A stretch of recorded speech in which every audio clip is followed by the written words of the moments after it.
Et tout le monde se tait. Voilà.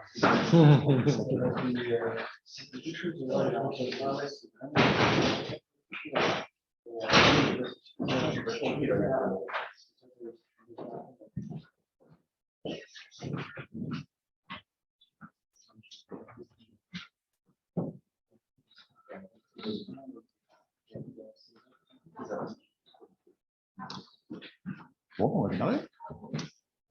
Bonjour à tous, à vous qui êtes en présentiel, et je vais quand même afficher les personnes qui sont en présentiel pour tous ceux qui sont à distance, et bienvenue à tous ceux qui sont à distance. Bienvenue à ce webinaire sur la blockchain et l'éducation que moi, Vincent, délégué général d'UNIT, ai la chance d'animer. Alors, je serai accompagné aujourd'hui par Daniel Jean, qui est étudiant à l'École supérieure d'ingénieurs Léonard de Vinci, Sylvain Conchon, professeur à l'Université Paris-Saclay et directeur scientifique de Nomadic Labs, Pierre Boulet, qui est à distance, que vous voyez, qui est professeur d'informatique et vice-président transformation numérique de l'Université de Lille, et le délégué général de la Société des ingénieurs et scientifiques de France, Jean d'Ambreville, nous rejoindra en fin de réunion. Donc aujourd'hui, l'idée, c'est d'évoquer un petit peu blockchain et éducation, c'est-à-dire comment on enseigne la blockchain, quelle blockchain, comment on peut former des jeunes à utiliser des smart contracts, comment les jeunes, les entreprises, les universités, les écoles peuvent travailler au développement du noyau de la blockchain, et puis quelles applications concrètes de la blockchain existent dans l'éducation. Donc pour ce faire, les 4 intervenants vont prendre la parole. À commencer par un étudiant qui vit la blockchain puisqu'il se forme sur la blockchain et il interagit sur la blockchain. Donc, Daniel, je te laisse la parole pour te présenter et nous expliquer un peu la vision étudiante de la blockchain. Bonjour à tous, je m'appelle Daniel Jean et je suis alternant chez Nomadic Labs. Je suis arrivé chez Nomadic Labs en septembre, fin août 2020. Dans ce qu'on appelle l'équipe support de Nomadic Labs. Alors, Nomadic Labs, c'est quoi? C'est un laboratoire de recherche en informatique, initialement, composé essentiellement de chercheurs en recherche et développement, donc qui codent pour la plupart en OCaml. À ce jour, Nomadic Labs a à peu près 70 employés et a un peu, on va dire, étoffé ses compétences. Donc, on a toujours une partie R&D et maintenant, on a aussi une partie communication, une partie adoption et une partie support. Moi, je fais partie de l'équipe support. Et qu'est-ce qu'on fait? Qu'est-ce qu'on y fait? On bosse avec l'équipe adoption. Donc, l'enjeu, c'est quoi? L'enjeu, c'est d'onboarder le plus de projets possible sur la blockchain Tezos. Et une fois que des entreprises ou des utilisateurs veulent prendre en main la techno et l'utiliser dans leur business ou pour construire un nouveau business, nous, on les aide techniquement. Donc, à prendre en main la techno, à utiliser, à avoir les bonnes ressources, à répondre aux questions techniques, à revoir des smart contracts, à lancer des validateurs, par exemple. Initialement, j'avais étudié un peu l'informatique à l'université Paris 7, mais j'ai eu un petit goût pour la finance. Donc, c'est ce qui a fait qu'après 3 ans à P7, j'ai basculé en école d'ingénieur pour apprendre et comprendre ce que c'était la finance. Et c'est à ce moment-là que j'ai découvert la blockchain. Assez de loin, hein, je connaissais très peu de choses techniquement et l'une des raisons pour laquelle j'étais attiré par la blockchain, c'est parce que il y avait la dimension crypto-monnaie, la possibilité d'acheter des cryptos, de gagner de l'argent comme ça. Et je me suis dit que ça serait bien de comprendre techniquement comment ça marche. Donc, c'est à ce moment-là que j'ai décidé de me spécialiser là-dedans. Et puis, j'ai découvert une technologie fascinante, en fait, qui techniquement est incroyable et ça m'a beaucoup plu. Et j'ai la chance, du coup, d'évoluer au sein de Nomadic Labs au quotidien et de voir comment avancer cet écosystème blockchain. Que dire d'autre? À l'école, c'est vrai qu'aujourd'hui, on a peu de formation blockchain. J'ai la chance d'être dans une école qui proposait ça, en plus sur un cursus de 2 ans. Donc, ça m'a permis d'avoir pas mal de bases dans la blockchain, dans la cryptographie, la programmation Solidity. Mais bon, bien sûr, on ne peut pas tout couvrir. Donc, ça a été beaucoup aussi d'auto-formation pour comprendre pour comprendre d'autres concepts vraiment propres à la blockchain. Voilà, aujourd'hui, mon alternance touche à sa fin. Je finis en août de cette année. Et ça me plaît beaucoup. La blockchain, c'est un domaine qui est incroyable. Il se passe beaucoup de choses. Euh, je dirais que pour des gens qui veulent apprendre dans leur métier aujourd'hui, c'est peut-être ce qu'il y a de mieux parce qu'en fait, ça touche à plein de pans de domaines d'expertise très poussés. La cryptographie, le pair à pair, les bases de données, même l'économie et la finance. Et donc, je trouve ça très plaisant. Eh bien, écoute, merci beaucoup. J'ai quand même une question pour toi. Qu'est-ce que tu trouves de fascinant? Un blockchain. Ça m'a marqué. Fascinant, c'est pas courant comme mot. Alors, initialement, en fait, ce que je trouve assez fascinant, c'est qu'on ait réussi à apprendre un petit peu, mais de chaque, en fait, de plein de domaines, dans l'informatique, de mathématiques, de domaines très poussés, et mettre tout ça ensemble et pouvoir l'utiliser dans une technologie blockchain, justement. C'est ça que je trouve fascinant, c'est on a pris quelques avancées dans la cryptographie, des avancées dans le réseau pair à pair, des avancées dans les algorithmes de consensus. Et même, on intègre aujourd'hui des avancées financières dans cette techno-là qui nous permettent d'échanger de la valeur et puis de construire même des cas d'application plus complexes comme des échanges décentralisés, par exemple. Très bien. Ben, écoute, merci beaucoup. Alors, tu as dit dans ton intervention que tu passais pas mal par l'auto-formation puisqu'il y avait encore assez peu de formation sur la blockchain en France. Alors, je vais passer la parole à Sylvain Conchon, qui est donc professeur à l'Université Paris-Saclay, qui lui enseigne sur le domaine de la blockchain. Est-ce que, Sylvain, tu pourrais nous faire un petit peu un panorama sur comment on enseigne la blockchain, si ce n'est en France, au moins à l'Université Paris-Saclay? Oui, ok. Donc, d'abord, merci pour l'invitation. Alors, enseigner la blockchain, c'est un vaste sujet. Je dirais que on a besoin en fait de deux types d'enseignement dans la blockchain, parce qu'on a besoin finalement de deux grandes compétences. Il faut former des jeunes à programmer des smart contracts, d'accord. Donc les blockchains viennent avec des langages de programmation pour donc construire ces contrats intelligents.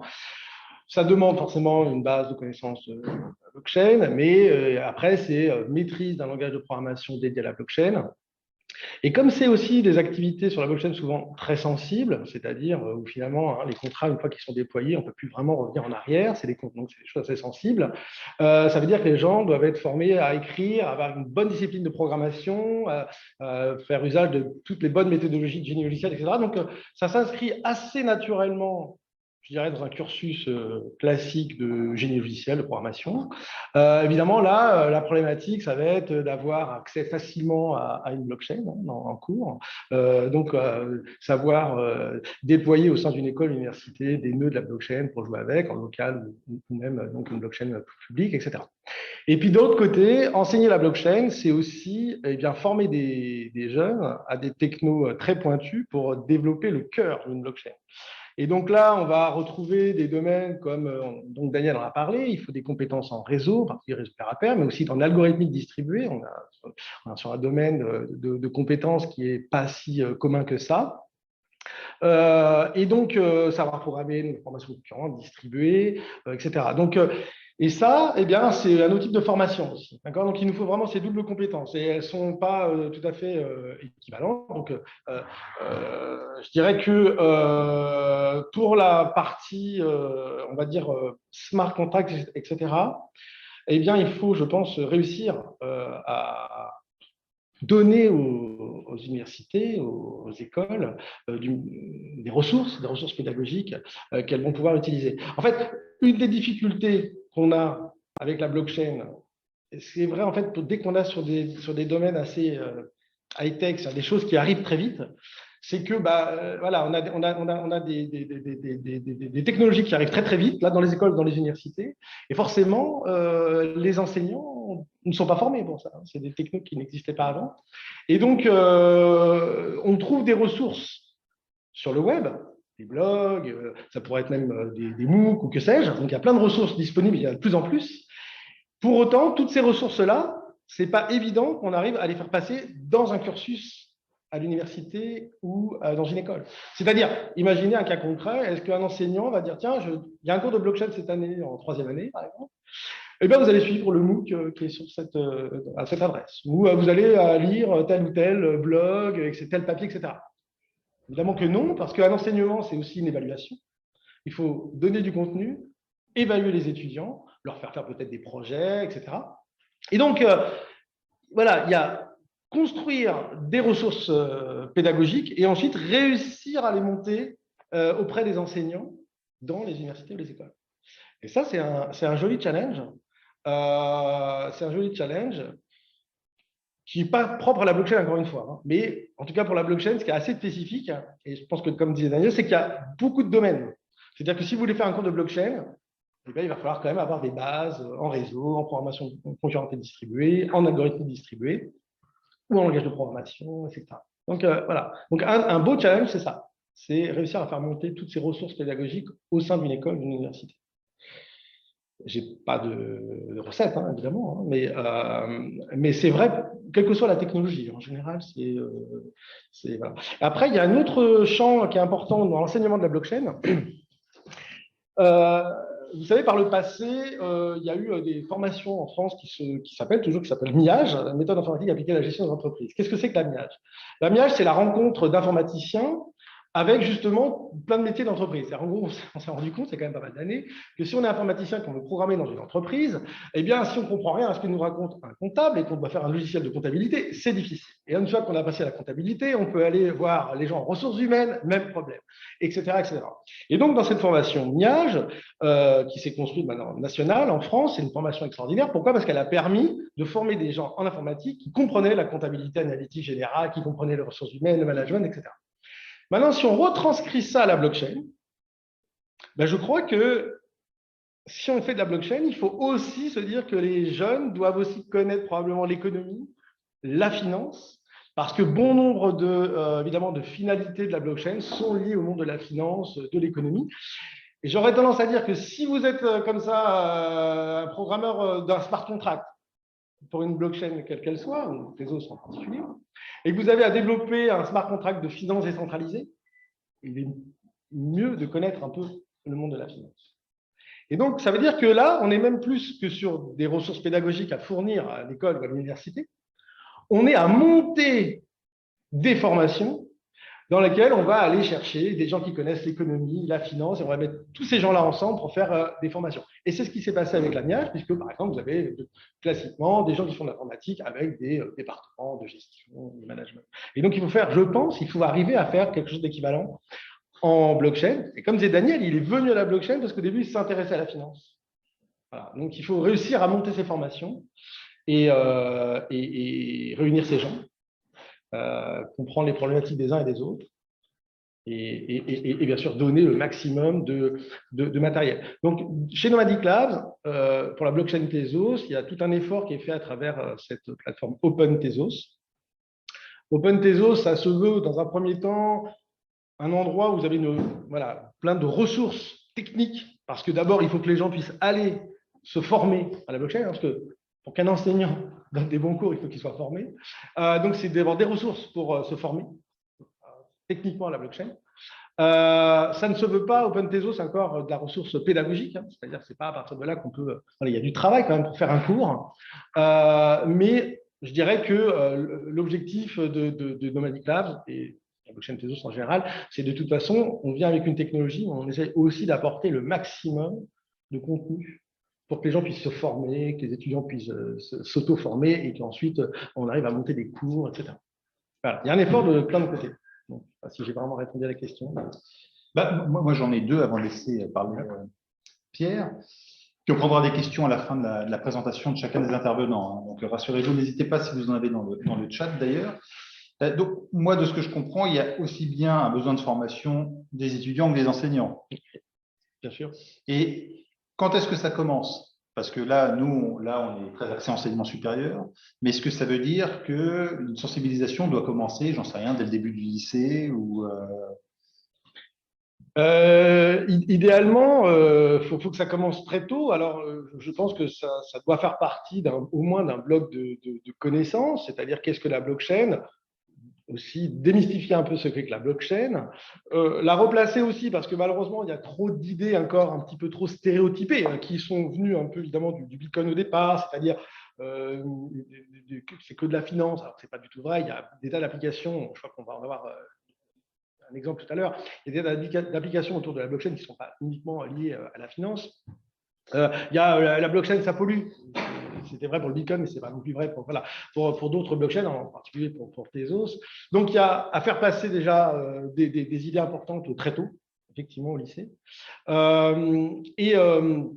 Et ensuite, on va dire, égrener ces connaissances sur la blockchain tout au long d'un cursus, quoi. Alors après, la formation des enseignants, c'est un vaste problème qui dépasse la blockchain. Je crois que c'est un métier où il faut se former tout le temps.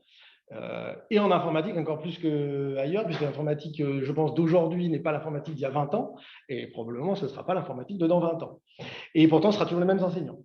Donc, enfin, en tout cas, pour ceux qui ont commencé il y a 20 ans, ils seront encore là dans 20 ans. Donc, voilà, c'est un vaste domaine, et heureusement, il y a quand même des choses qui sont faites, mais il faut effectivement se rapprocher le plus possible, j'imagine, l'éducation nationale. Enfin, il faut faire en sorte que les enseignants puissent avoir des formations à ces domaines. C'est très important. Et j'ai une dernière question avant qu'on poursuive avec Pierre. Tu penses qu'il faudrait arriver quand même au final à monter des formations spécifiques sur la blockchain, mais hybrides, de type millage, c'est-à-dire avec une partie que je qualifiais d'informatique, le mot peut-être pas très heureux, mais technique, et une partie finance, gestion, peut-être sciences humaines. Oui, je pense que c'est ça qui fonctionnerait sans doute le mieux. Oui, c'est ça. Donc, il y a déjà, d'ailleurs, à Les Silves, là, justement, l'école de Daniel, il y a un parcours maintenant qui s'appelle FinTech, donc, qui est un parcours dédié à blockchain. Donc, il y a évidemment largement de quoi faire un parcours, hein, ça c'est sûr. Donc, au minimum, déjà, un master autour de la blockchain, ça c'est une évidence, dans lequel il y aurait vraiment une double compétence. À l'université, on a aussi de plus en plus des doubles licences dans lesquelles les gens peuvent se former à la fois à l'informatique et à d'autres domaines. Et donc, ouais, je pense que vraiment, on a tout à gagner à, au minimum, de toute façon, ajouter dans une formation, même si elle est assez informatique autour de la blockchain, des cours en lien, encore une fois, avec ce qui constitue l'écosystème quand même de la blockchain. Très vite, quand on fait de la blockchain, très vite, on rentre quand même dans un processus, il faut bien le reconnaître, qui est quand même assez lié au moins à une notion d'économie. Il fait vivre un peu la blockchain. Et même si les technologies bougent vite, tu nous rassures, la blockchain, c'est quand même un sujet d'avenir, au moins à moyen terme. Oui, non, mais quand je dis qu'elles bougent vite, c'est-à-dire qu'elles apparaissent vite, ça ne veut pas dire qu'elles disparaissent vite. Je veux dire, le web est arrivé dans les années 90, il est toujours là. C'est juste que ça arrive, puis se rajoute une nouvelle couche par-dessus, puis une nouvelle couche. Je ne parle pas de disparition de la blockchain, mais je pense que ça sera clairement quelque chose de très utilisé de mon point de vue dans les années à venir. Mais il y aura encore d'autres choses qui vont se greffer par-dessus. Très bien. Ben, écoute, merci beaucoup, Sylvain.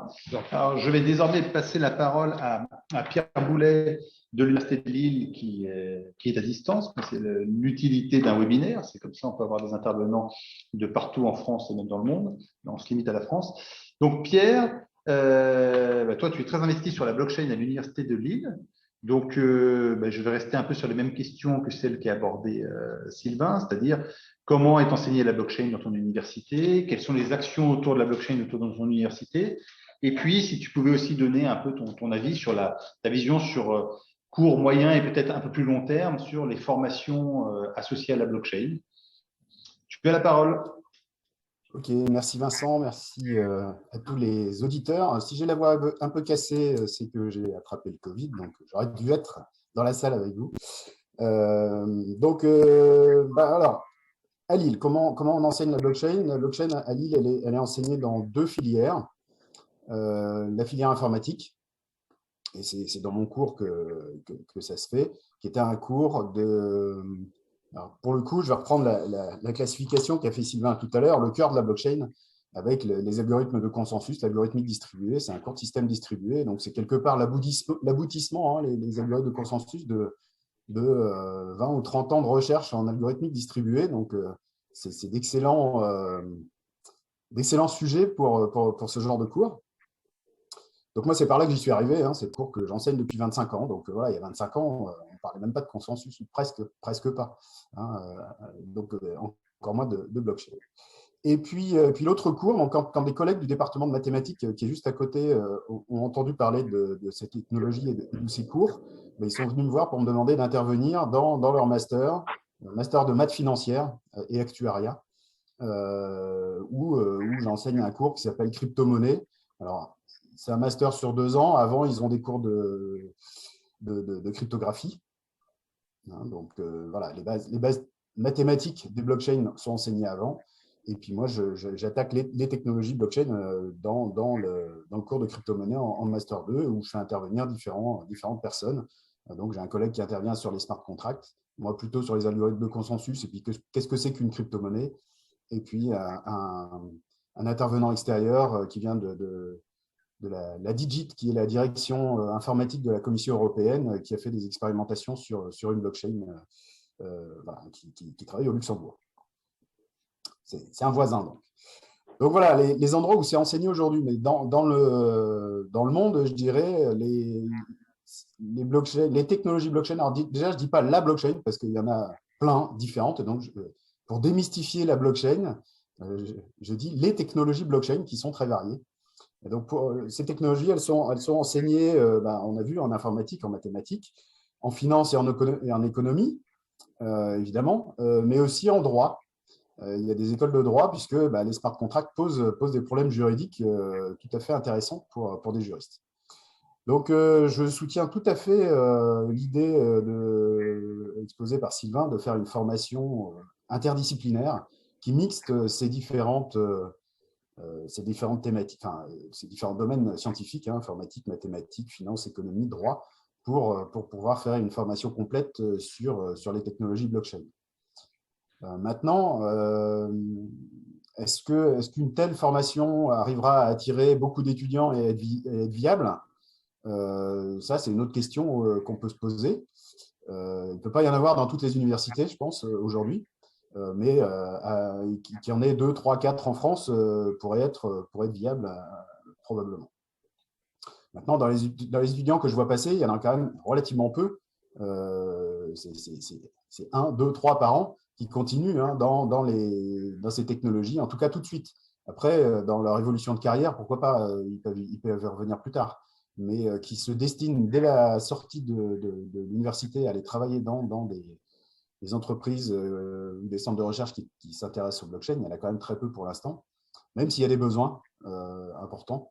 Ça reste une technologie, enfin, mon point de vue, hein, c'est que ça reste une technologie parmi d'autres. Il y a plein d'autres technologies super intéressantes et super importantes qui cherchent des jeunes ingénieurs et donc former des ingénieurs généralistes qui ont entendu parler de toutes ces technologies et qui sont capables de comprendre au minimum les bases et de ce qui est possible, ce qui n'est pas possible, me semble important au niveau ingénieur master. Voilà, cela dit, il y a la place pour une formation spécialisée à côté. Je ne suis pas sûr qu'il faille parler des technologies blockchain dès le lycée, ou alors très vite. Hein, ne pas faire un cours de 10 heures sur les blockchains au lycée, ça me paraît pas raisonnable. Mais bon, c'est effectivement un buzzword, et donc ce serait bien que tous ces mots à la mode, toutes ces technos à la mode soient un peu expliqués, hein, déconstruites pour que le citoyen puisse comprendre ce qu'il y a derrière et que ce sont des technologies et qui ne sont pas des trucs magiques et que ça peut rendre des services, mais ça doit être bien utilisé par des gens qui savent ce qu'ils font. Alors, j'ai partagé un lien dans le chat vers un certain nombre de ressources que j'utilise moi pendant mes cours. Je vous incite à aller voir. Donc, je vais parler d'abord d'un projet européen, le projet Chaise, qui est coordonné par des collègues de l'Université de Lyon 1, qui est un projet Erasmus, le projet européen sur l'enseignement des compétences blockchain. Voilà, l'agence Erasmus fait des projets sur différentes technologies pour établir le référentiel de compétences pour enseigner ces technologies-là. Donc, il se trouve que ce projet est coordonné par une Française, Parisa Godous. Et donc, ils ont un sondage en ce moment, justement, pour évaluer l'évolution des besoins en compétences blockchain en 2022 par rapport aux projections qu'ils avaient fait avant. Donc, j'incite tous les participants à aller s'exprimer sur ce sondage, à le remplir pour affiner cette étude des besoins en compétences blockchain à l'échelle européenne. Donc, bon, ça, c'est juste un clin d'œil aux collègues lyonnais. Et je vais lister un peu les compétences que j'utilise. Alors, les ressources que j'utilise, moi, j'aime bien les jeux. Je suis un joueur, mais du tout, j'aime bien aussi utiliser des jeux dans mes cours. Il y a un jeu sérieux que j'utilise pour démarrer mes cours, qui s'appelle Blockchain Battle, qui permet en 2 fois 20 minutes, donc à peu près 3 quarts d'heure, le temps de faire les deux séances du jeu, de comprendre ce que c'est qu'une chaîne de blocs, de ce que c'est que la validation d'une chaîne de blocs, donc comment sont organisées les informations à l'intérieur, etc. Donc on joue le rôle d'un validateur de blocs.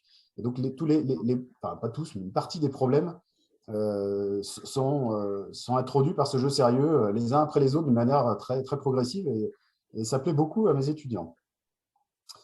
Il y a un autre jeu alors, qui est plutôt dédié à comprendre ce que sont que les jetons et donc les cryptonomics, hein, l'économie des jetons qu'il y a dans les blockchains.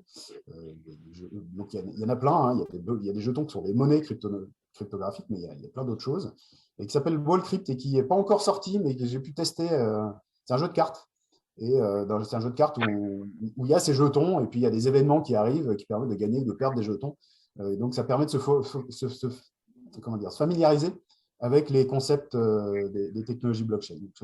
J'envisage très sérieusement de l'utiliser dans mes cours, en particulier de crypto-monnaie avec mes étudiants de mathématiques. Après, pour le reste, j'utilise tout un tas de ressources disponibles sur Internet, mais comme disait Sylvain, je les arrange à ma sauce, je les reprends, je les cite, etc. Je les intègre dans mon cours. Je cite deux MOOC, un qui est, alors ils appellent ça un VOOC, un Vocational Open Online Course. J'ai jamais vu ce mot-là ailleurs que là, qui est vraiment sur les technologies pour les professionnels de l'informatique. Et donc, il va rentrer dans les détails de comment faire fonctionner un réseau, etc. Donc, très, très technique. Et puis, un autre qui est un MOOC fait par un Français qui est arrivé à l'université de Sydney, Vincent Gramoli, qui, lui, est complètement en phase avec ce que je raconte dans mon cours d'informatique distribuée, qui s'intéresse aux algorithmes de consensus, et donc à leur variété, les avantages et les inconvénients des uns des autres, pourquoi ils marchent, quelles sont leurs faiblesses, etc. Voilà, donc ça, c'est les ressources que j'utilise. Et puis, je pointe deux choses. Donc, à l'Université de Lille, on coordonne des projets, un projet européen qui s'appelle FREPSI, qui est la contribution française à l'EBSI, qui est EBSI comme European Blockchain for Service, Blockchain Service Infrastructure, donc infrastructure de services blockchain européenne, qui est une blockchain faite en commun par 29 pays, membres du partenariat européen pour la blockchain, qui se veut être une blockchain pour les services publics transfrontaliers. Donc, la version de production va sortir, je pense, à l'automne, peut-être un petit peu avant, elle est quasiment prête. Et il y aura une démonstration fin mai de services blockchain pour l'éducation, c'est pour ça que je me permets d'en parler, qui est l'émission de diplômes sur une blockchain, donc par une autorité d'émission, qui doit être validée par une autorité d'accréditation, donc un ministère, donc il y a des registres d'autorité en plus de cette infrastructure de partage d'informations, et donc donnée aux étudiants. Donc, une université va émettre des diplômes aux étudiants, et les étudiants vont pouvoir donc se prévaloir de ces diplômes auprès de recruteurs pour aller faire un autre diplôme plus élevé ou pour aller travailler en entreprise. Et donc, sur les techniques et comment on fait ça, je laisserai Jean présenter ce qu'a fait l'IESF pour les diplômes d'ingénieurs. Sachez qu'on fait la même chose à l'Université de Lille pour les diplômes universitaires. On les émet sur une technologie, sur une blockchain, avec la même solution technique que celle qui sera présentée par Jean juste après, sachant que nous, notre cible, c'est de les mettre sur la blockchain européenne, EBSI, qui sera une blockchain publique opérée par des services publics, à terme quand elle sera fonctionnelle. Alors, dernière chose que je vais dire, c'est que effectivement, il faut leur faire manipuler à nos étudiants ces blockchains. Si on a le temps et qu'on a dans une formation technique dédiée à ça, où on a plusieurs dizaines d'heures, on va pouvoir effectivement leur faire installer des nœuds, leur faire jouer tout le réseau blockchain, écrire des smart contracts dessus, etc. Sauf que moi, je n'ai pas le temps. Mes formations sont courtes. Donc, pour leur faire manipuler une technologie blockchain, j'ai choisi de m'appuyer sur une technologie publique qui s'appelle Hive, H-A-I-V-E, qui est celle que j'ai utilisée pour faire l'article de blog que j'ai pointé dans le chat, qui est une blockchain dédiée aux réseaux publics, aux réseaux sociaux, pardon. Donc, c'est une plateforme de blog au départ. Alors, ça sert à d'autres choses maintenant, il y a d'autres applications dessus, mais c'est une plateforme de blog qui est une infrastructure publique où les posts qu'on fait dessus nous appartiennent. Vraiment, ils sont signés par l'émetteur. Et c'est signé de manière cryptographique, pas modifiable par qui que ce soit. Hein, c'est écrit dans le registre distribué blockchain public. Et donc, je fais créer à mes étudiants, je leur fais se créer un compte là-dessus. Et donc, ils voient ce que c'est qu'une clé publique, une clé privée, qui font attention à ne pas perdre leur clé privée, sinon ils n'ont plus accès à leur compte et personne ne peut les dépanner. Ce n'est pas comme un mot de passe. Ils sont obligés d'installer un wallet, un portefeuille numérique pour pouvoir stocker ces clés privées dans leur navigateur ou dans leur téléphone pour pouvoir y accéder par la suite. On regarde en détail l'algorithme de consensus, puisque dans cette blockchain qui est une preuve d'enjeu déléguée, ils ont avec leur propre capacité à agir sur la gouvernance de cette blockchain. Donc, ça nous permet de parler aussi des problèmes de gouvernance qui ne sont pas juste techniques, mais aussi humaines et de communauté dans les technologies blockchain. Et puis, ils peuvent donc poster, quand je leur fais faire des exposés, des rapports, des choses comme ça, ils les postent dans une communauté sur cette blockchain. Vous pouvez aller les voir d'ailleurs, hein, j'ai posté dans la communauté Uli Blockchain. Voilà, et ils sont récompensés si des gens votent pour eux, s'ils arrivent à se faire voir. Donc, je leur explique comment aussi. Ils sont récompensés, ils peuvent gagner un peu de crypto-monnaie avec ce truc-là. Donc, les transactions sont gratuites, se faire un compte, c'est gratuit. Et ils peuvent même récupérer un peu de crypto-monnaie simplement parce qu'ils ont écrit des choses. Donc, c'est un outil technique, gratuit, qui permet de supporter aussi l'enseignement tout en manipulant ces technologies sans avoir besoin de rentrer dans le code. Voilà. Donc, c'est adapté à certains cours. Je pense que pour d'autres, il faut rentrer dans le code et aller voir ce qui s'y passe. Voilà, j'arrête là mon intervention et je vous rends la parole. Merci beaucoup, Pierre. J'invite une fois de plus tous les participants qui sont à distance à ne pas hésiter à poser leurs questions dans le chat, puisqu'elles seront lues et récupérées par ma collègue Mariana, qui les posera à la fin de l'intervention à l'ensemble du panel d'intervenants. Donc, merci Pierre. Sans transition, je vais passer la parole à Jean d'Ambreville, qui est donc délégué général de la Société des ingénieurs et scientifiques de France et qui a un projet autour de la blockchain qui s'appelle Labilis avec l'IESF. Alors, Jean, peux-tu quand même en 2 minutes expliquer aux personnes qui participent ce qu'est l'IESF, parce que je pense que tout le monde n'est pas informé. Ah, c'est dommage, parce que tout le monde devrait connaître l'IESF. L'IESF, c'est la Fédération des ingénieurs et scientifiques de France. Donc, comme on est ingénieur, on est assez simpliste. Hein. Si on s'appelle Fédération des ingénieurs et scientifiques de France, c'est qu'on réunit les associations d'ingénieurs et de scientifiques de France. Donc, c'est assez simple. On représente en gros cette communauté auprès d'associations, d'organismes français et internationaux. Je remercie d'ailleurs Jacques qui est dans la salle et qui est le délégué général de la Fédération mondiale des organisations d'ingénieurs dans laquelle nous représentons la France. Nous avons je ne vais pas trop parler d'IESF, nous avons 3 actions phares que j'aime bien rappeler. C'est première action PMIS, la promotion des métiers de l'ingénieur et du scientifique vis-à-vis des lycéens et des collégiens. On en rencontre à peu près 50 000 tous les ans. On leur apprend ce que sont les métiers d'ingénieur et de scientifique et on leur donne les clés pour y accéder, les filières, ce genre de choses. Donc, on rencontre ces lycéens et ces collégiens dans toute la France, y compris dans l'outre-mer maintenant, puisqu'on a des actions en outre-mer. La deuxième grosse action d'IESF, c'est l'enquête. Donc, tous les ans, nous sortons une enquête sur la situation des ingénieurs et des scientifiques en France, où est-ce qu'ils ont été formés, où est-ce qu'ils travaillent, combien ils gagnent, comment fonctionnent leurs entreprises, quelle est la prise en compte des problèmes sociétaux dans les entreprises dans lesquelles ils travaillent. Donc, c'est une enquête assez complète. Celle de cette année est encore en cours et se termine vendredi. S'il y a des ingénieurs et des scientifiques en ligne, vous avez obligation d'y répondre parce que c'est comme ça.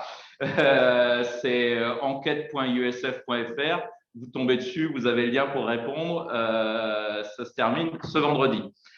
Et notre troisième grosse action, c'est le répertoire, et c'est pour ça que je suis parmi vous aujourd'hui. Le répertoire, c'est un répertoire de diplômes dans lequel nous avons plus d'1 million de diplômes depuis à peu plus d'un siècle, où ce sont nos membres, c'est-à-dire les associations d'anciens élèves ou les autres associations d'ingénieurs qui inscrivent leurs diplômés dans notre répertoire, qui est un répertoire officiel déclaré à l'INPI. Et ça faisait déjà un certain nombre d'années que nous émettions des certificats d'inscription à notre répertoire, des certificats papier. Et depuis 2020, nous sommes passés à un certificat blockchainé. Donc, en gros, en quoi ça consiste? On a un certificat numérique. Ce que nous certifions, c'est pas un diplôme, mais c'est le fait que Monsieur Jean Dupont est inscrit au répertoire des ingénieurs et scientifiques de France en tant que, et le en tant que, ça peut être ingénieur diplômé, ingénieur reconnu, ça peut être master, ça peut être… donc, il a la raison pour laquelle il est inscrit au répertoire des ingénieurs et scientifiques.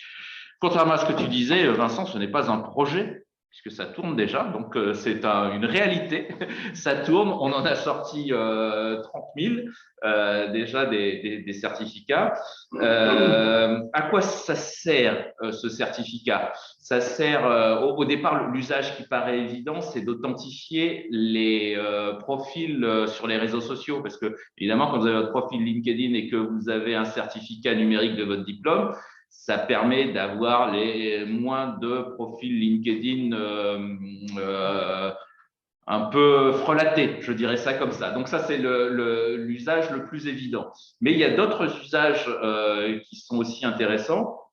Il y a d'abord le fait, à partir du moment où on a un lien blockchainé, on peut en sortir un QR code. Et grâce au Covid, maintenant, plus personne n'ignore ce que c'est qu'un QR code. Vous pouvez le coller sur votre CV. Et quand le QR code est sur le CV, forcément, ça donne au bout de papier qu'on remet au recruteur, qu'on remet au DRH, un caractère beaucoup plus officiel sur le diplôme qu'on a inscrit sur son CV, puisque du coup, il est directement vérifiable en ligne par le recruteur. Donc ça, c'est un premier point. Il y a un autre usage de ce certificat blockchainé. C'est dans les appels d'offres. On a des entreprises qui nous l'achètent parce qu'il y a de plus en plus d'appels d'offres qui sont entièrement numériques, et donc quand ils doivent certifier que leur équipe est bien diplômée. Alors en France, on n'a pas d'ordre des ingénieurs, mais dans un certain nombre de pays, il faut certifier que l'on est ingénieur pour avoir le droit de travailler. C'est un peu comme un permis de travail, quoi. Et donc, le fait de pouvoir l'envoyer dans les appels d'offres entièrement numérisés, c'est un avantage indéniable pour les entreprises qui nous l'achètent. Donc là, je vous ai dit à peu près ce que c'est que notre certificat Labellis. Quel est notre modèle économique qui marche derrière? Nous, on a voulu s'inscrire dans un modèle un peu de grossiste, parce que je vous rappelle qu'on est une fédération, qu'on a des membres qui sont d'autres associations, et que nous, notre vocation est de servir nos membres. Et donc, on a instauré un système où nous sommes grossistes et nos membres sont distributeurs. Donc, on a quand même gardé une possibilité de distribuer en direct pour les gens qui veulent quand même le certificat sans passer par une association tiers, mais on a mis un facteur 10 dans le prix de vente, entre le prix de gros auquel on le vend à nos membres et le prix auquel on le vend aux individus. Ce qui donne à nos membres la possibilité d'avoir de jouer sur toute la gamme de valeurs. Il y a un facteur 10, donc ils ont quand même largement la place pour proposer cette offre à leurs propres membres qui sont les diplômés. Il y en a qui le proposent gratuitement avec la remise des diplômes. Il y en a qui le proposent qu'à ceux qui cotisent chez eux. Ça leur donne une capacité à recruter des nouveaux cotisants, si je puis dire. Et puis, il y a un autre intérêt pour nos membres. Je vous rappelle, c'est les associations c'est des associations d'ingénieurs. C'est qu'il y a beaucoup, ce sont des associations d'alumni. qui ont énormément de mal à survivre parce que les jeunes générations ne vont pas forcément vers les associations d'alumni qui sont un peu poussiéreuses, un peu vieillottes, je ne sais pas comment il faut le dire. Et donc, ça rajeunit d'un coup l'image de l'alumni qui est obligé de se mettre un peu à la page des nouvelles technologies. Et du coup, ça leur permet de capter un nouveau public qui n'aurait jamais cotisé chez eux s'il n'y avait pas eu cette offre de certificat blockchainé.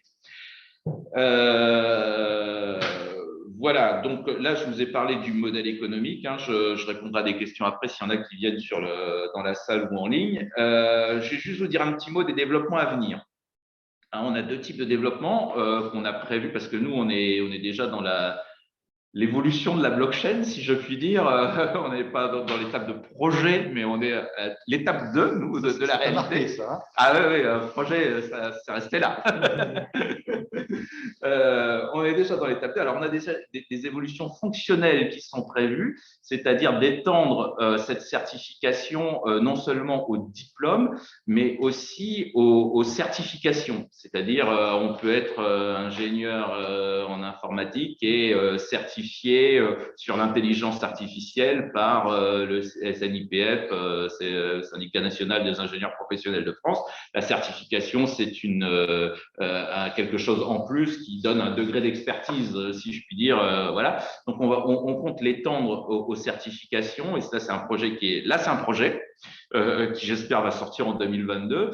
Et dans les côtés fonctionnels de ce projet, il y a le fait que la certification, c'est pas comme un diplôme, c'est pas à vie, elle a une durée de validité. Et donc, on aura la capacité, après avoir émis le certificat dans la blockchain, d'effacer ce certificat au bout d'un certain nombre, à la date d'échéance de la certification de l'ingénieur, de manière à ce qu'il soit obligé de le renouveler s'il veut toujours être certifié. Ça, c'est les évolutions fonctionnelles. Et deux évolutions techniques. Alors, quand on a commencé, nous, on s'est lancé, la blockchain utilisée, c'était l'Ethereum, qui à l'époque ne coûtait pas du tout le prix qu'il coûte aujourd'hui. Hein. Je regrette d'avoir investi des diplômes dans l'Ethereum, j'aurais dû investir des euros, aujourd'hui je ne serais pas là. donc, nous, on a investi des diplômes et aujourd'hui, ça nous coûte cher de certifier des diplômes dans l'Ethereum. Donc, on cherche éventuellement des solutions techniques autres parce que, voilà. L'autre évolution, alors aujourd'hui, on est malheureusement encore un petit peu manuel dans notre process parce qu'on a voulu sortir le projet très très vite. On a voulu sortir un produit le plus rapidement possible. Et rapidement, chez USF, ça peut prendre du temps. Donc, on a essayé de bypasser tous les problèmes techniques et on a sorti coûte que coûte quelque chose. Et aujourd'hui, même si notre produit il est solide, il y a quand même beaucoup d'étapes manuelles derrière. Et pour un projet, pour un produit de ce niveau, avoir autant d'étapes manuelles, ça fait un peu désordre, quoi. Donc, notre seconde évolution technique était d'automatiser un certain nombre d'étapes dans notre traitement. Voilà, c'est tout ce que je voulais vous dire sur l'expérience utilisateur à IESF et comment on a utilisé la blockchain dans un cas d'usage pratique. Je ne sais pas s'il y a des questions pour moi ou pour d'autres. Il y a une question directe dans le chat que je cite. Comment faire inscrire son propre diplôme dans le fichier de diplôme de l'IESF? À qui s'adresser? Quel coût? Alors, ça dépend de qui pose la question. Si la personne est ingénieur, il s'adresse à son association d'alumni et si l'association d'alumni a bien fait son travail, normalement, il est déjà dans le diplôme, dans le répertoire des ingénieurs et scientifiques de France. S'il n'y est pas, je l'invite à la prochaine assemblée générale de son association d'alumni à changer les dirigeants. Alors, tu t'adresses à quelqu'un diplômé de l'ESTP parce que je connais la personne. D'accord. Voilà. L'ESTP est membre d'IESF. L'ESTP alors je n'ai pas vérifié la dernière promo qu'ils ont mis à jour, mais je crois qu'ils doivent être à jour de 2020 à peu près. Ils n'ont peut-être pas mis à jour les dernières promos, mais ça, je vous le dis de tête. Donc, en principe, la personne doit déjà avoir son nom dans le répertoire. Il ne reste plus qu'à payer pour avoir le labellis. Alors, la question, c'est comment voit-on si son diplôme est dans la blockchain avant que tu nous parles du coût? Quand on le reçoit, on reçoit individuellement le lien. Donc, on sait qu'il y est. Parce que, attendez, hein, il y a bien les deux étapes. Il y a inscription dans le répertoire. Et donc, ça, vous êtes dans le répertoire des ingénieurs et scientifiques de France, qui est, encore une fois, un répertoire officiel. Voilà. Mais de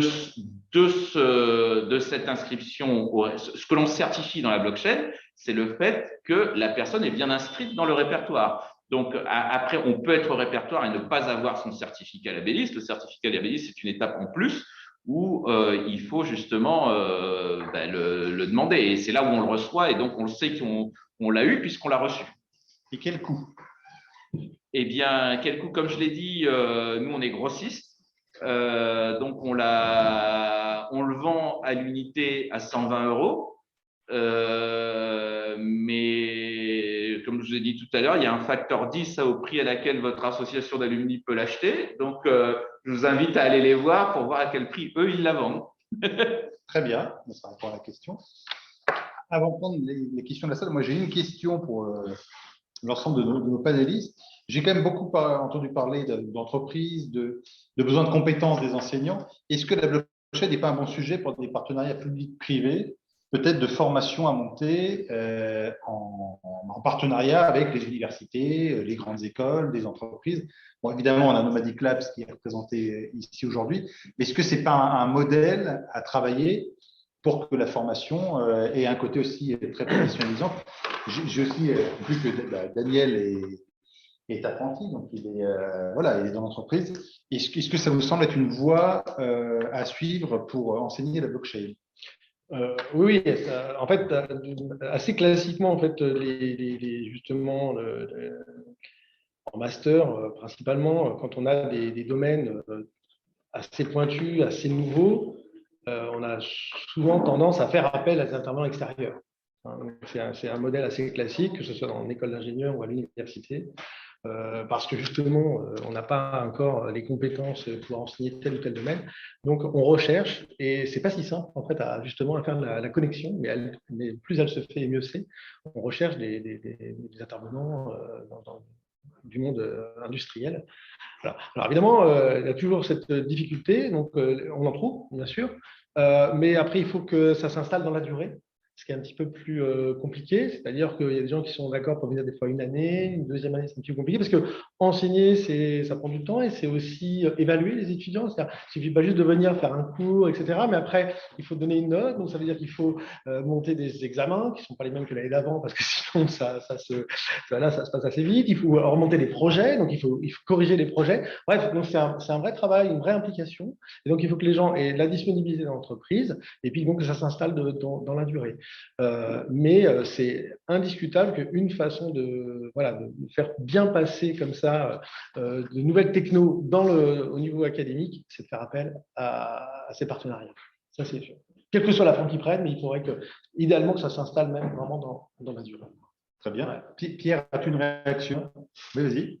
Je suis d'accord, hein, c'est tout à fait intéressant de faire intervenir des professionnels, comme on dit chez nous, alors que nous sommes des professionnels de l'enseignement, mais des professionnels qui viennent du monde de l'entreprise dans les formations.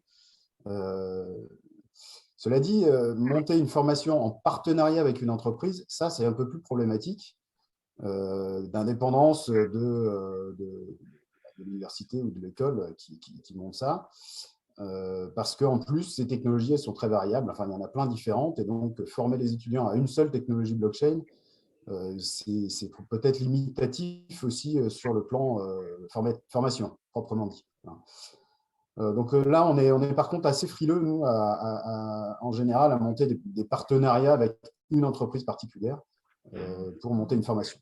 Après, dans le cadre de formation continue, on peut répondre aux besoins de formation d'une entreprise, et ça ne pose pas de problème de faire de la formation ad hoc pour une entreprise pour former ses salariés.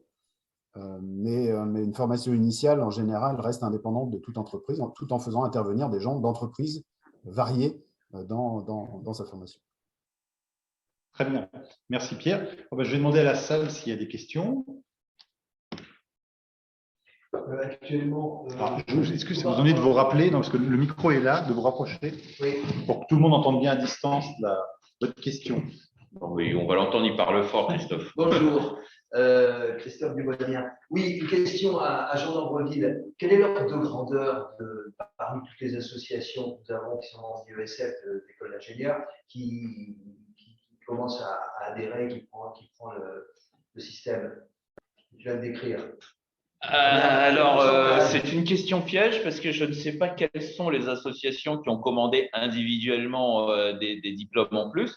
Mais si c'est un pourcentage qui est demandé, je vais dire 100% parce que tout simplement, l'année du lancement, on l'a offert à toute la promotion du lancement. Donc, on l'a offert à tous les diplômés de l'année et de l'année d'avant. Donc, on a offert ça à 2 promos. Donc, tous les membres d'IESF ont au moins une génération de diplômés qui est labellisée. D'accord. Et on attend les générations d'après. Et on attend les générations d'après. On a 2 associations qui nous ont commandé pour leur promotion complète pour l'instant. Et les autres, c'est plutôt à la demande, c'est pas par groupe, où ils achètent pour le groupe de leurs cotisants et ils ne l'offrent pas aux non-cotisants. Je veux dire, il y a toutes les formules. Voilà, c'est compliqué. Mais on peut imaginer qu'un individu seul, qui est diplômé de centrale de telle année, qui dit « moi je le prends ». Voilà, oui, il y en a eu. Il y en a qui l'ont acheté tout seul via leur association. Il y en a qui l'ont acheté tout seul via IESF. Ouais. Donc, on a toutes les configurations. Voilà, ma plus grande surprise, en fait, dans cette affaire, c'est comme je vous ai dit, nous, on a monté ce produit pour permettre à nos membres d'avoir un produit supplémentaire à offrir à leurs membres. C'est ça. Et je m'attendais vraiment à ce qu'elles s'en emparent et que ce soit nos membres ou que ce soit le diplômé au final s'empare de cette filière de distribution-là. Et en fait, on en vend quand même beaucoup à 120 € je veux dire, j'aimerais que ces gens-là, ils aillent l'acheter ailleurs que chez nous, si je puis dire. C'est ça. Parce qu'on peut imaginer que l'association, elle offre ce service et on peut imaginer qu'elle fasse une marge dessus. Ah ben oui. Mais on les incite à faire une marge. Ouais. Ben, tu as donné déjà le chiffre. L'ordre de grandeur, c'est ça, c'est voilà. 120 €. Ah ben, nous, on le vend à 120 € et il y a un facteur. Mais c'est à vie. Oui. Très bien, merci. Je voulais demander, c'est quelle est la demande après des étudiants en formation blockchain? Parce que c'est que, à mon expérience, des ingénieurs, ils traitent le blockchain comme un langage juste comme Solidity. C'est juste une partie de l'apprentissage, pas vraiment un domaine en diplôme à part entière. Et donc, quelle est la demande? Parce que là, à mon avis, la demande est très peu. Mais en même temps, ils ne sont pas conscients que la demande de marché est très, très forte. Et je pense que c'est là le décalage.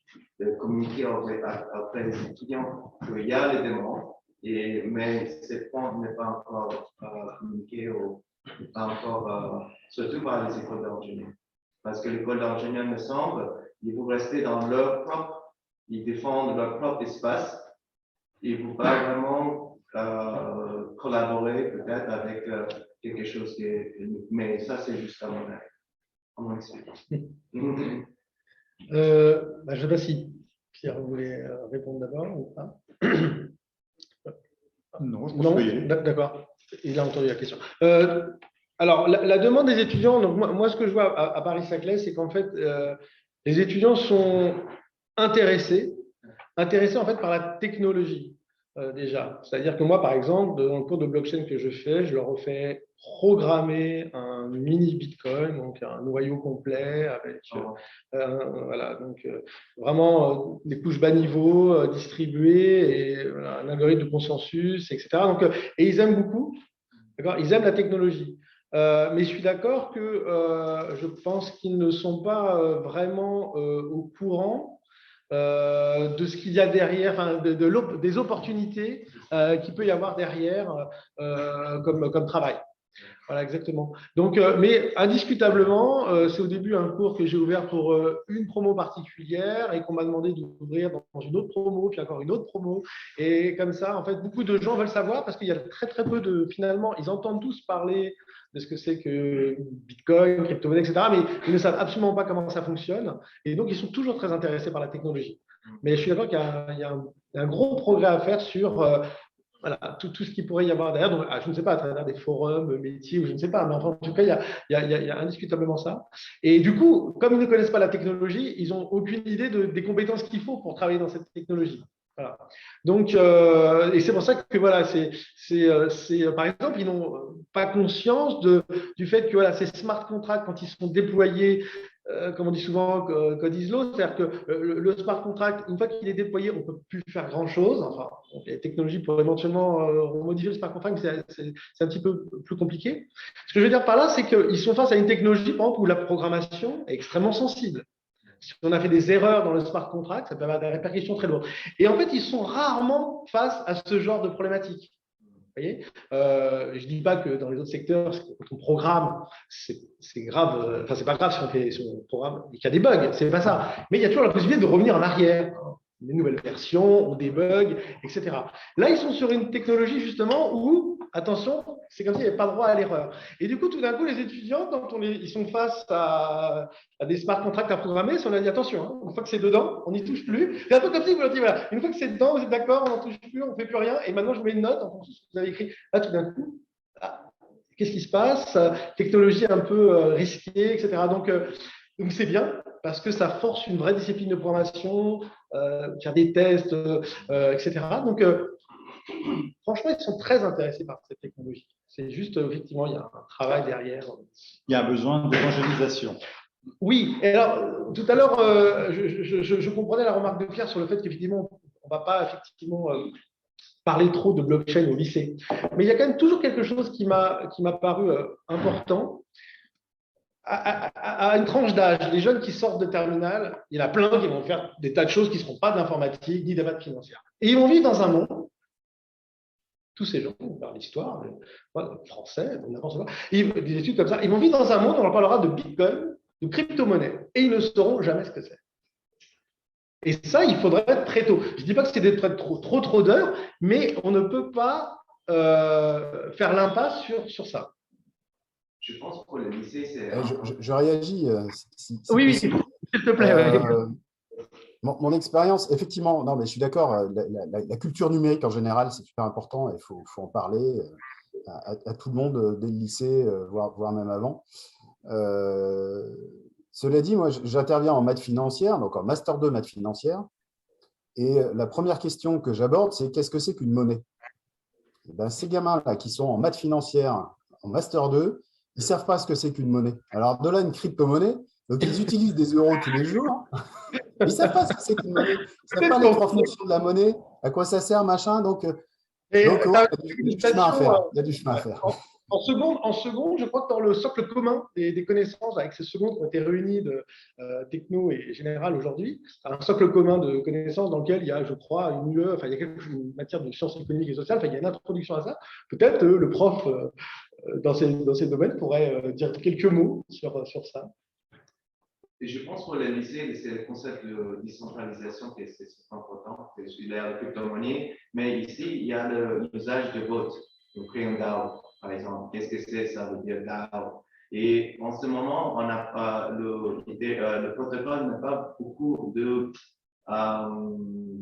Il n'y a pas beaucoup de. Je pense qu'on est au début de cette DAO.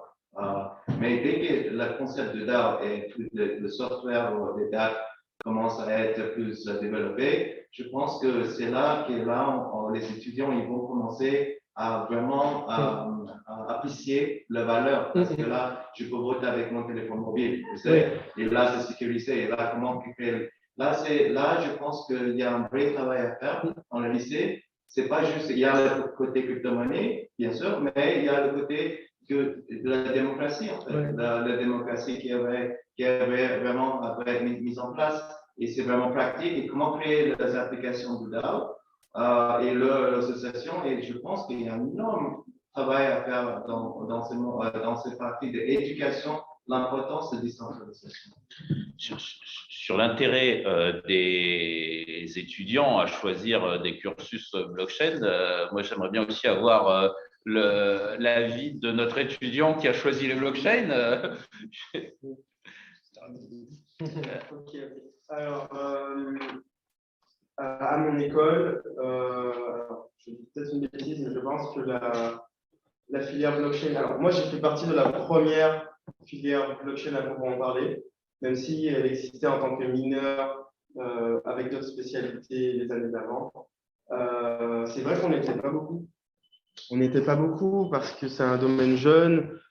L'une des seules raisons pour lesquelles on entend parler, c'est parce que les médias en parlent, ou parce que les cours explosent, ou parce que on entend des histoires de blanchiment d'argent, d'escroquerie. En fait, on en entend parler, mais pas pour de bonnes raisons. Et je pense que c'est pour ça que beaucoup d'étudiants voient ça un peu de loin et n'osent pas y aller. Je sais que j'ai beaucoup hésité avant de choisir cette filière. Et je doutais parce que je me disais, est-ce que c'est bien? Est-ce que ça va durer dans le temps? Quelles sont les perspectives d'avenir? Est-ce que je vais trouver un métier? Et c'était sans compter sur le fait que quand j'y suis allé, ça m'a tellement plu que ça m'a en fait passionné. Et c'est à ce moment-là que j'ai découvert que c'était quelque chose de très, très technique. Et j'ai commencé à y croire. Mais on était des promos la première année, on était une vingtaine, quoi. Contre peut-être 150 dans tout ce qui est data science et intelligence artificielle. J'ai deux questions. La première, c'est quels sont les prérequis? Parle très fort parce que autrement personne Quels sont n'entend. les prérequis pour suivre une formation en blockchain? Et puis deux, quels sont les métiers? Quelqu'un qui sort d'une formation blockchain, où est-ce qu'il veut espérer travailler? Alors, Pierre, encore une fois, j'aurais pas, comme tu as distance, c'est moins facile. Si tu veux prendre la parole tout de suite, hein, vas-y. Donc, les prérequis pour suivre une formation blockchain. Alors, prérequis, ça dépend si on se spécialise dans l'usage de blockchain, si on est plutôt sur la construction d'applications, sur l'infrastructure. Donc, si on est sur l'infrastructure, informatique, hein, une bonne formation d'informatique de base. Si on est sur les usages, ça peut être plein de choses différentes. Je pense qu'on peut enseigner les contraintes et les avantages des technologies blockchain à des gens qui ont une formation, qui ont un esprit ouvert et qui ont un niveau licence, je dirais, dans plein de domaines, hein, y compris des juristes, des économistes, des mathématiciens. Voilà, il faut adapter le discours, évidemment, à la cible des étudiantes. Voilà, donc, il y a plein de boulot, hein, dans la blockchain, mais comme dans une entreprise technologique, il y a plein de gens qui ne sont pas des techniciens ou des ingénieurs et qui travaillent dans des entreprises de technologie. Hein. Donc, on peut tout à fait parler de manière intelligente de ces technologies-là sans être un spécialiste de la technologie elle-même. Donc, des boulots, il y en a plein, comme autour de toute technologie. Mais je suis d'accord que comment dire, il faut quand même avoir une compréhension de ce qu'on peut faire avec, de ce qu'on ne peut pas faire avec, de ce que ça a de spécifique par rapport à une base de données centralisée. Et ça c'est nécessaire à enseigner à pas mal de gens pour pouvoir parler intelligemment et vivre une carrière professionnelle intelligente dans un milieu qui parle de technologie blockchain. Donc, il faut savoir en quoi cette technologie est différente des autres et qu'est-ce qu'elle apporte de spécifique. Et une question spécifique dans le chat, là, Pierre, que tu vois peut-être. Quelqu'un qui demande: y a-t-il des formations pour IoT et blockchain afin de certifier les données issues des capteurs? Donc ça, c'est la première question. Et la deuxième, communication V2X et blockchain pour certifier les données intervéhicules et vers l'infrastructure. Alors là, autant vous dire que je vais vous laisser répondre. Je trouve que j'ai rapporté une thèse récemment qui parlait de ces questions-là. Donc, il y a des chercheurs qui s'y intéressent, des formations au-delà de la thèse, en dessous de la thèse, en dessous du niveau thèse, je ne pense pas encore. Donc là, on touche à un autre domaine, on touche les électroniciens ou les gens des télécoms qui veulent utiliser des technologies blockchain pour certifier les communications, L'idée, c'était par exemple, vous êtes dans une voiture autonome ou une voiture simplement qui discute avec une infrastructure communicante, une autoroute communicante, où il n'y a plus besoin de s'arrêter au péage parce que l'infrastructure saura que vous êtes passé.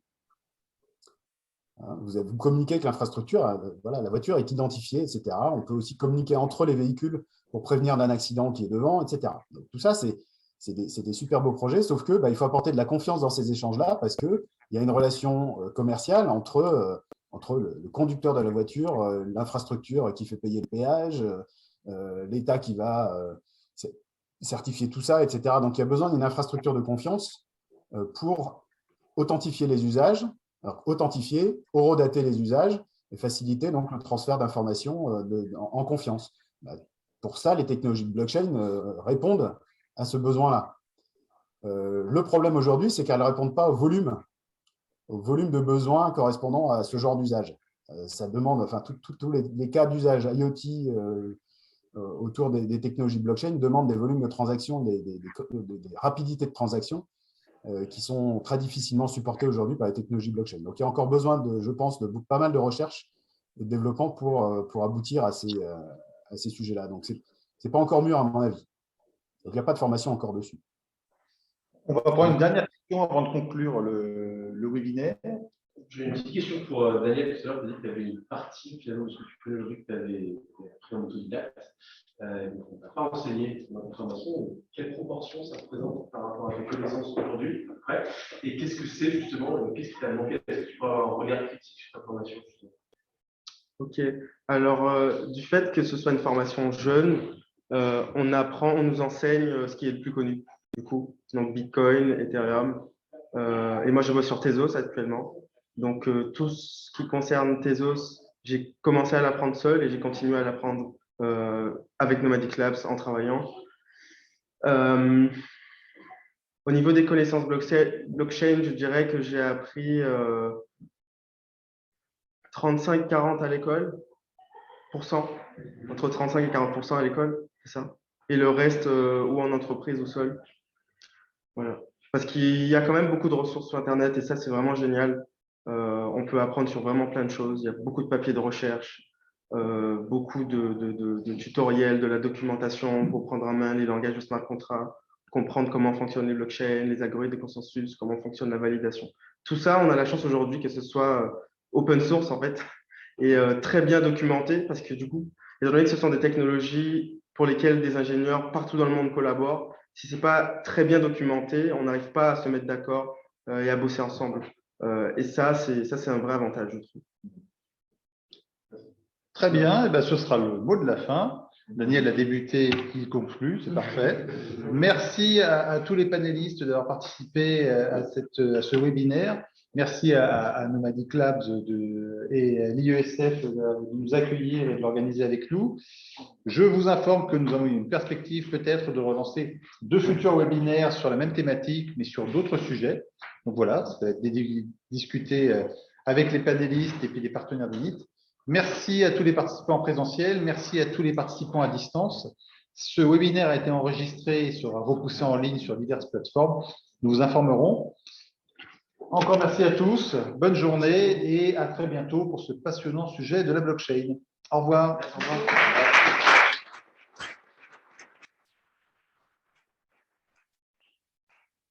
Merci beaucoup Pierre, à bientôt. Au revoir Pierre.